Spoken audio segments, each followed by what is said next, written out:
வணக்கம் நேயர்களே.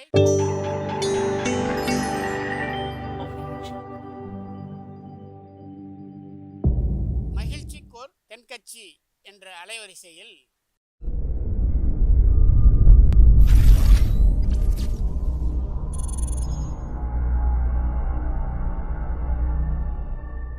சிரிப்போம், சிந்திப்போம், செயல்படுவோம் என்ற தொடர் நிகழ்ச்சி தினமும் காலை 8 மணிக்கு யூடியூப் அலைவரிசையில் ஒளிபரப்பாகும் என்பதை மகிழ்ச்சியோடு தெரிவித்துக் கொள்கிறோம். கப்பல் கடலில் போய்கிட்டு இருக்கு. புயல், சூறாவளி, அலையெல்லாம் பெருசு பெருசாக ரொம்ப உயரமாக உண்டாகுது. கடுமையான காற்றிலேயும் வேகமான அலைகள்லேயும் சிக்கி அந்த கப்பல் தடுமாறுது. திசை மாறி போச்சு. எந்த பக்கம் போயிட்டுருக்குறோம்னே தெரியல. அந்த கப்பலை செலுத்திக்கிட்டு இருந்த மாலுமி ரொம்ப சாமர்த்தியமாக செயல்பட்டார். தன்னுடைய அறிவாற்றலையும் திறமையையும் முழுமையாக பயன்படுத்தினார். அந்த கப்பலை கட்டுப்படுத்தினார். மெதுவாக அந்த சூறாவளியிலிருந்து கப்பலை காப்பாற்றி கரைக்கு கொண்டுட்டு வந்து சேர்த்துட்டார். மாலுமின்னு ஒருத்தர் இருந்ததுனால அந்த மரக்கலம் காப்பாற்றப்பட்டது. மாலுமின்னு ஒருத்தர் இல்லைன்னு வச்சுக்கோங்க, அந்த கப்பலோட கதி என்னவாக இருக்கும் யோசிச்சு பாருங்கள். ஒரு கோபக்காரனுடைய நிலைமையும் அப்படித்தானா. கோபக்காரன்கிறவன் ஒரு மாலுமி இல்லாத மரக்கலம் அப்படிங்கிறார் நபிகள் நாயகம். கொந்தளிக்கிற கடலில் கொடுமையான அலைகளின் உச்சியில் அல்லல் படுகிற மரக்கலத்தை விட மோசமானது கோபக்காரனின் நிலைமை அப்படிங்கிறது அவருடைய கருத்து. அது மாதிரி இதுன்னு சொல்லலை, அதை விட மோசம் இது அப்படிங்கிறார். ஏன் தெரியுமா? ஒரு கப்பல் கடலில் தடுமாறினா அதை சரிப்படுத்த மாலுமி இருக்கிறார். அவர் தன்னுடைய சாமர்த்தியத்தினால் அதை கட்டுப்படுத்தி சரியான வழிக்கு கொண்டுட்டு வந்துடுவார்.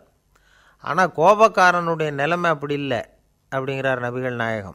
மனித மனம் ஒரு மரக்கலம், அறிவு அதில் இருக்கிற மாலுமி.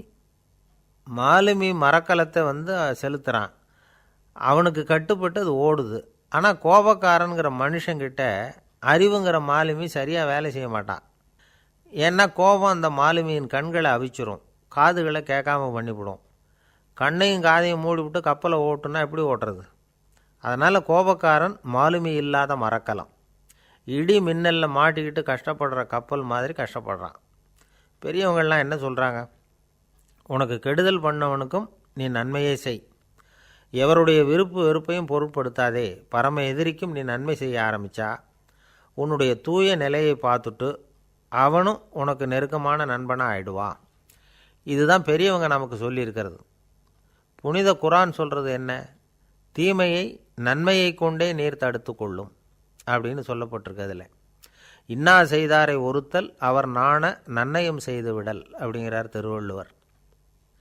செல்வந்தர் ஒருத்தர்கிட்ட ஒரு சிறுவன் ஆடு மேய்ச்சிக்கிட்டு இருந்தானா.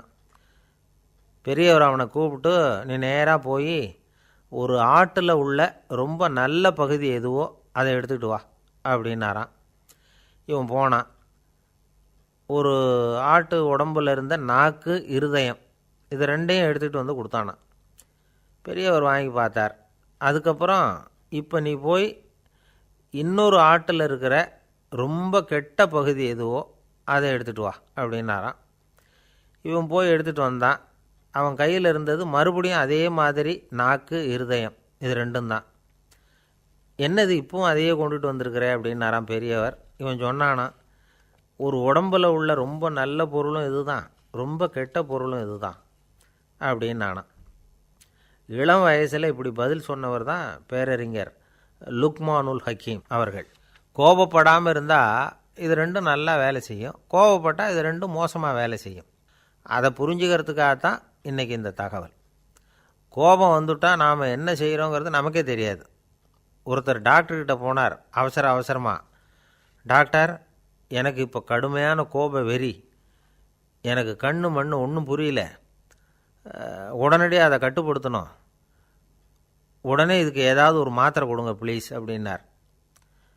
அந்த டாக்டரும் உடனே ஒரு மாத்திரையை கொடுத்து, இதை உடனே போடுங்க, நான் தண்ணி கொண்டுட்டு வரேன்னு உள்ளே போனார். தண்ணியோடு திரும்பி வந்தார்.